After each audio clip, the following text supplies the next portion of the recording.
AIIMS, PMCH, NMCH, IGIMS और पटना और बिहार के समस्त प्रतिष्ठित डॉक्टर्स भी आए हुए हैं। अभी का जो डॉक्टर जो आए हुए हैं चल करके पटना से आए हैं, बोधगया का है, उन लोग के भी शुभकामना धन्यवाद देती हूँ। कैंप के द्वारा हम रेगुलर इस चीज़ को व्यवस्था करने की कोशिश करें। मठ जो है सर्वे भवन्तु सुखिना, उसी को लेकर अभी यहाँ पर आज जो श्री राम आदर्श मंच चैरिटेबल ट्रस्ट के तरफ से और बोधगया मठ के सहयोग से ये कैंप का आयोजन हुआ है।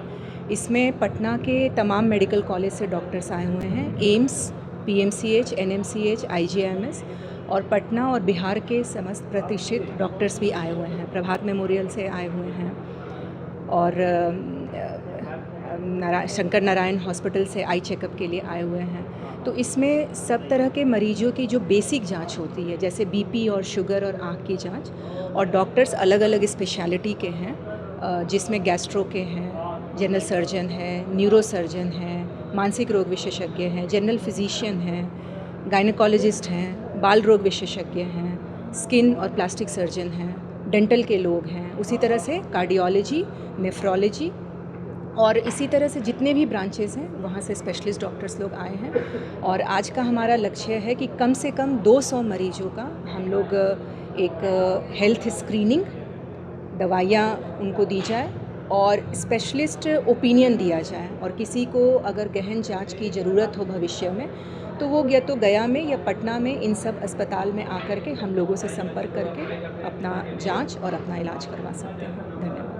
ये अगर कोई क्रोनिक डिजीज मिलती है तो उसका किस प्रकार से इलाज किया जाए? जैसे क्रॉनिक डिजीज़ के लिए हम लोगों ने सोचा हुआ है कि स्क्रीनिंग कर लेंगे। पहले स्क्रीनिंग कर करके मरीज का एक डायग्नोसिस बन जाता है, तुरंत इमीडिएट रिलीफ के लिए कुछ दवाइयाँ की व्यवस्था है जो दे दिया जाएगा, और फिर पूरा गहन जांच करवाने के लिए उनको हम लोग अपने मेडिकल कॉलेजेस में बुलाएंगे, जहाँ पर जांच की भी सुविधा है और हॉस्पिटल्स भी हैं। हमारे पटना शहर के प्राइवेट हॉस्पिटल्स प्रभात मेमोरियल हैं, वहाँ पर भी जा कर के अपना इलाज करवा सकते हैं। एनएमसीएच, पीएमसीएच, आईजीआईएमएस, एम्स में भी आ सकते हैं। तो इस तरह का हम लोग सलाह भी देंगे उनको। यहाँ से मरीज को ले जाने का एम्बुलेंस की व्यवस्था यहाँ पर नहीं, अभी एम्बुलेंस की व्यवस्था नहीं है, क्योंकि ये यहाँ पर हम लोग इमरजेंसी मरीज़ नहीं देख रहे हैं। अगर कोई इमरजेंसी में वैसे मरीज आता है तो फिर हम लोग जो यहाँ का मेडिकल कॉलेज है, अनुग्रह नारायण मेडिकल कॉलेज, वहाँ पर कुछ उसके तुरंत इलाज की व्यवस्था कर सकते हैं, ऐसी हमारी सोच है। अदरवाइज़ अभी के लिए इमरजेंसी मरीजों का यहाँ पर हम नहीं देख रहे हैं। मैं डॉक्टर वीना हूँ, एम्स पटना में प्लास्टिक सर्जरी की विभागाध्यक्ष की तरह कार्यरत हूँ। सबसे पहले तो मठ का स्वामी जी के प्रणाम करती हूँ, कोटि कोटि प्रणाम करती हूँ, जो ऐसा विचारधारा रखे हैं और इतना सोच से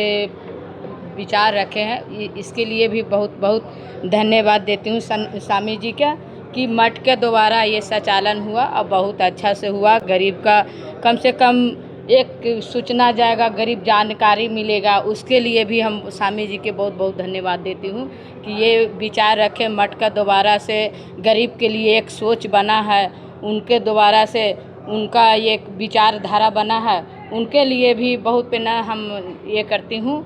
और सभी का जो डॉक्टर जो आए हुए हैं चल करके पटना से आए हैं, बोधगया का है, उन लोग के भी शुभकामना धन्यवाद देती हूँ कि ये गरीब का जो इलाज हो रहा है, जो चल रहा है प्रक्रिया इलाज का, उनका जो इलाज के द्वारा जो ये इलाज के द्वारा जो चल रहा है, उनका रोग पता चल रहा है, उनको भी उनका सही इलाज दवाई चलना चाहिए, यहाँ से सहयोग मिलना चाहिए। जो बीमारी जो पकड़ाया उसका यहाँ से हम स्वामी जी से यही एगो अनुरोध करेंगे कि जिनका जो बीमारी है उनका सही से उनका दावा इलाज चले, बस यही हम उनको ये करती हूँ।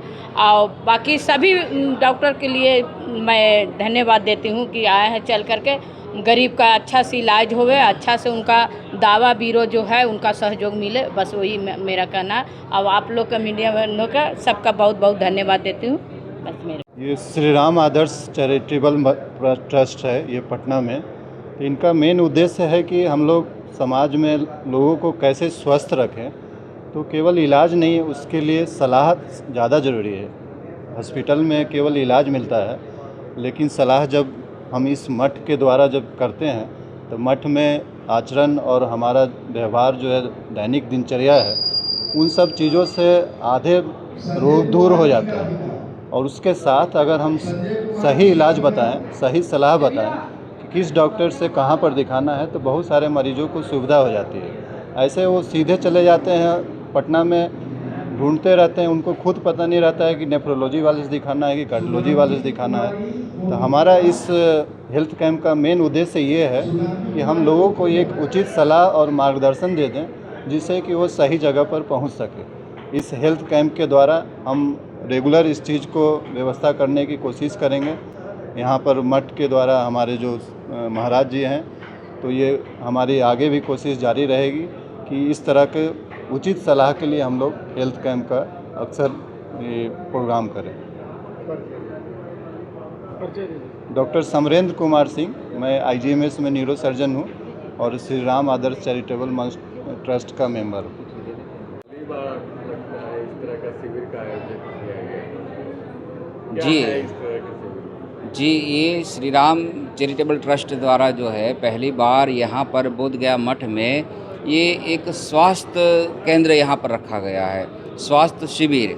वो इसलिए रखा गया है कि आजकल देखेंगे तो संसार में या कई ऐसे गरीब जन है जो बड़े बड़े डॉक्टरों के पास पहुंचने में उनको बहुत ही दिक्कत होती है या कहीं भी अर्थ में उनको दिक्कत होती है। तो इसलिए आज हम लोगों ने ऐसे डॉक्टरों से परामर्श लेकर और यहाँ एक ऐसी शिविर रखा है जो गरीब से गरीब भी आदमी हो वो यहाँ आकर उनकी जांच करवा सकता है, उनको पता चले कि क्या बीमारी है। और यहाँ पर मठ जो है सर्वे भवन्तु सुखिनः, उसी को लेकर अभी यहाँ पर एक जन कल्याण चला रहा है कि मठ से ही, मठ के द्वारा, मठ में ऐसा होना ही चाहिए कि मठ के द्वारा ऐसा कई ऐसे कार्य होना चाहिए जो गरीब जन कल्याण के हेतु वो भी आगे बढ़े, उनको भी सच्चा इलाज मिले, उनको भी उनकी रोग का पता चले, उनको भी दवाई का पता चले, कहाँ से लेना है, क्या करना है। जो डॉक्टरों के पास वो पहुँच नहीं पाते हैं, वही डॉक्टरों को आज यहाँ पड़े बड़े बड़े डॉक्टरों को, बड़े बड़े सर्जन है जो एम्स में है या अपना अपना जो हॉस्पिटल चला रहे हैं, वैसे डॉक्टर यहाँ पर आए हैं। 16 के डॉक्टर आए हुए? ये पटना से भी आए हैं, दिल्ली से भी डॉक्टर दो दिल्ली से भी है, दिल्ली एम्स से, और पटना से डॉक्टर है। तो बड़े बड़े डॉक्टर 16 डॉक्टरों की यहाँ टीम आई है जो ये आम से आम लोग उनके पास पहुंच नहीं पाते या उनकी फीस के द्वारा या किसी भी अर्थ के द्वारा उनके पास पहुंच नहीं पाते, उनको यहाँ सहयोग मिले। कितने दिनों का शिविर है? ये आज तो एक ही दिन का है, लेकिन आगे उसको और बढ़ाया जाएगा। आज जो रोगी को देखते हुए या जन कल्याण को देखते हुए इनको हम लोग विचार किए हैं, या तो हर हफ्ता में होगा या 15 दिन में होगा या महीने में एक बार होगा। लेकिन अब ये लगातार आज से जो शुरू हुआ है, आज शुरू हो गया है, अब ये लगातार शुरू ही रहेगा।